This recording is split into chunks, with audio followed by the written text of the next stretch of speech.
আমি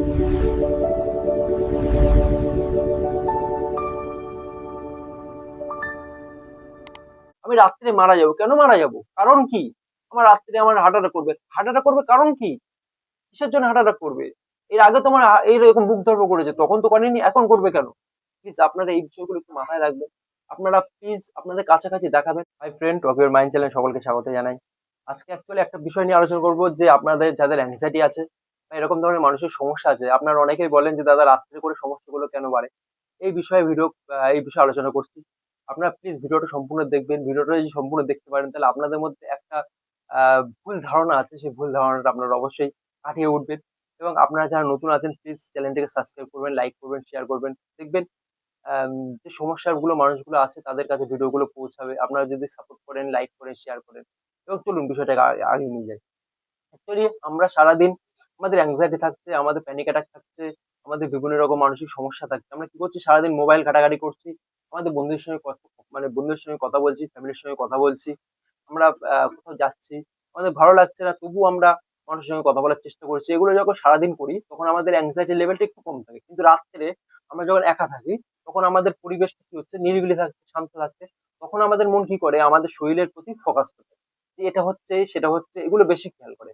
আমাদের একটা জিনিস বুঝতে হবে যে আমার যে সমস্যাটা অ্যাকচুয়ালি এই মানসিক সমস্যাটা যেটা অ্যাংজাইটি হচ্ছে, আমাদের রাত্রে করে সমস্যাটা হয়, এটা আমার না, এটা প্রতিটা মানুষের হয়। আমাদের 850 কোটি 800 কোটি মানুষ আছে। অ্যাকচুয়ালি এদের মধ্যে যে মানুষগুলো অ্যাংজাইটি আছে, অনেক হাজার, হাজার মানুষের অ্যাংজাইটি আছে। প্রত্যেকটা মানুষের রাত্রে সমস্যা হয়। আমার যখন অ্যাংজাইটি ছিল আমারও রাত্রে সমস্যা হতো। আমার যখন প্যানিক ছিল তখনও আমাকে রাত্রে সমস্যা হতো। তাহলে আমাকে একটা জিনিস বুঝতে হবে যে অ্যাংজাইটি, প্যানিক, আমার ডিপ্রেশন যেটা হোক না কেন এটা রাত্রে বাড়ে। এবং মানসিক সমস্যা বলে না, যদি আমাদের শারীরিক কোনো সমস্যা থাকে সেটাও রাত্রে বাড়ে। তাহলে আমাকে একটা জিনিস ভালো করে এখানে বুঝতে হবে যে সমস্যাটা যেটা বাড়ছে তার কারণ কি? তার কারণ আমার চিন্তা ভাবনার সমস্যা। অ্যাকচুয়ালি আমাদের রাত্রের চিন্তাটা কিভাবে আসে? রাত্রের চিন্তাটা আসে আমার মাথায় অটোমেটিক আসছে। হ্যাঁ? সার্কেল ওয়াইজ চিন্তা আসছে এবং আমার রাত্রে চিন্তাটা বেশি খারাপ আসছে। যদি এ রাত্রে আমার যদি কোনো সমস্যা হয়, হসপিটালে কে নিয়ে যাবে? আমার যদি রাত্রে সমস্যা হয় আমি কি করব? এই রাত্রে যদি কিছু হয়ে যায় আমার কি হবে? এই বিভিন্ন রকম উল্টোপাল্টা চিন্তা আমার মাথায় আসছে এবং অতিরিক্ত আসছে। তখন কি করছে কেউ?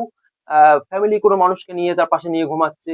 কেউ কি করছে? ফ্যামিলির সারা মানুষকে আ জাগিয়ে রাখছে, উত্তেজিত করে তুলছে। এই বিষয়গুলো করছে। এই বিষয়গুলো যদি আপনি করেন দীর্ঘদিন ধরে, তাহলে আপনার ব্রেইন একটা জিনিস শিখবে। কি শিখবে?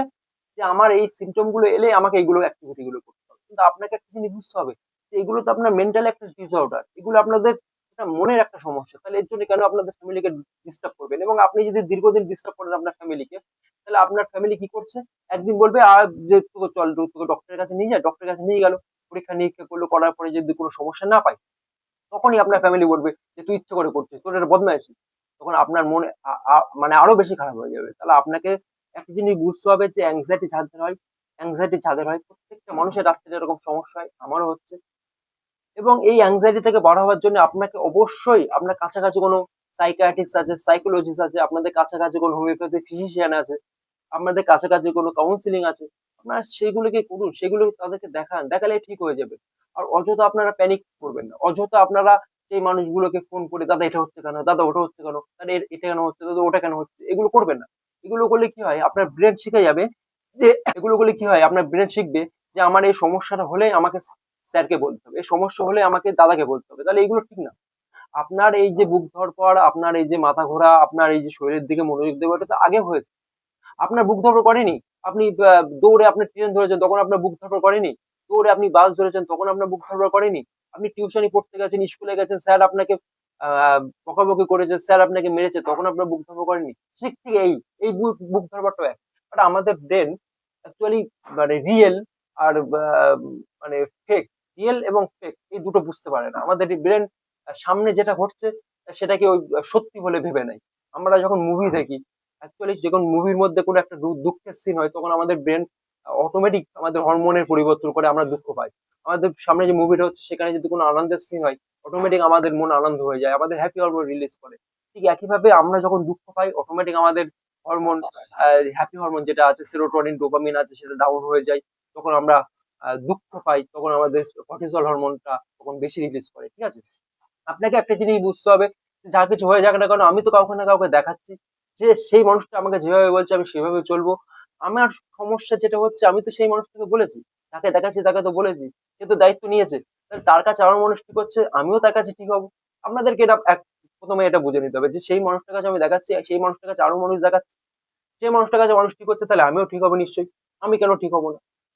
সবাই ঠিক হচ্ছে, আমি কেন ঠিক হবো না? সবার আমার মতো সমস্যা, আমারও সেম সমস্যা, তাহলে আমি কেন ঠিক হবো না? আপনাকে অবশ্যই বলতে হবে। এবং সারাদিন আপনাদের সমস্যাগুলো নিয়ে না বসে থাকবেন না। এটা হচ্ছে সেটা হচ্ছে, বুক ধড়ফড় করছে, হার্টবিট বাড়ছে, হাত পা কাঁপছে, মাথা ঘুরছে, এগুলো করবেন না। এগুলো যদি করেন তাহলে আপনার ব্রেন তো এই দিকেই তো কাজ করছে।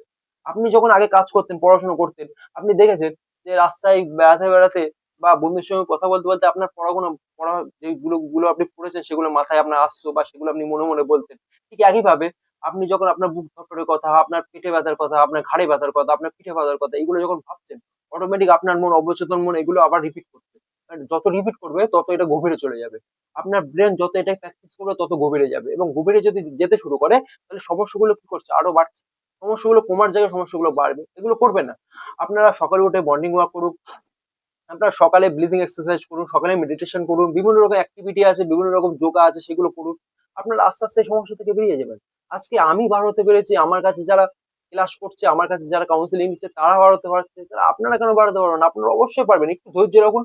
আর রাত্তিরে করে বাড়ছে মানে আপনাদের যে ভয় হচ্ছে রাত্রে হসপিটালে কে নিয়ে যাবে? অ্যাকচুয়ালি রাত্রে আপনার এই সমস্যাগুলোর জন্য আপনি হসপিটালে কোনোদিনও নিয়ে যেতে হয়নি। তাহলে আজকে কেন নিয়ে যাবে আপনাকে? একটু প্লিজ আপনি একটু ঠান্ডা মাথায় ভাববেন যে এই সমস্যার জন্য হসপিটালে আমাকে কেন নিয়ে যাবে? আমি রাত্রে মারা যাবো। কেন মারা যাবো? কারণ কি? আমার রাত্রে আমার হার্ট অ্যাটাক করবে। হার্ট অ্যাটাক করবে কারণ কি? কিসের জন্য হার্ট অ্যাটাক করবে? এর আগে তো আমার এইরকম বুক ধড়ফড় করেছে, তখন তো করেনি, এখন করবে কেন? প্লিজ আপনারা এই বিষয়গুলো একটু মাথায় রাখবেন। আপনারা প্লিজ আপনাদের কাছাকাছি দেখাবেন। আপনারা প্লিজ আমার চ্যানেলে অনেকগুলো ভিডিও আছে। প্লিজ আপনারা ভিডিওগুলো দেখবেন। কারণ অনেক রিকভারি ভিডিও আছে, রিকভারি ভিডিওগুলো দেখবেন। অনেক রকম পরামর্শ দিয়েছি, সেই ভিডিওগুলো দেখবেন। এবং আপনাদের মতামত, যে দাদা আরো কিছু ভিডিও দরকার, কোন বিষয়ে কোন টপিকের উপরে, আপনারা প্লিজ আমাকে একটু কমেন্ট করবেন। আমি সেই টপিকের উপরে ভিডিও আনবো। এবং আপনারা প্লিজ সাবস্ক্রাইব করবেন, লাইক করবেন, শেয়ার করবেন। আমার একটু ভালো লাগে। অ্যাকচুয়ালি আমার বা কি করে ভিডিও করতে হয়, কি স্ক্রিপ্ট বলতে হয়, কি কথা বলতে হয়, এগুলো আমি জানি না।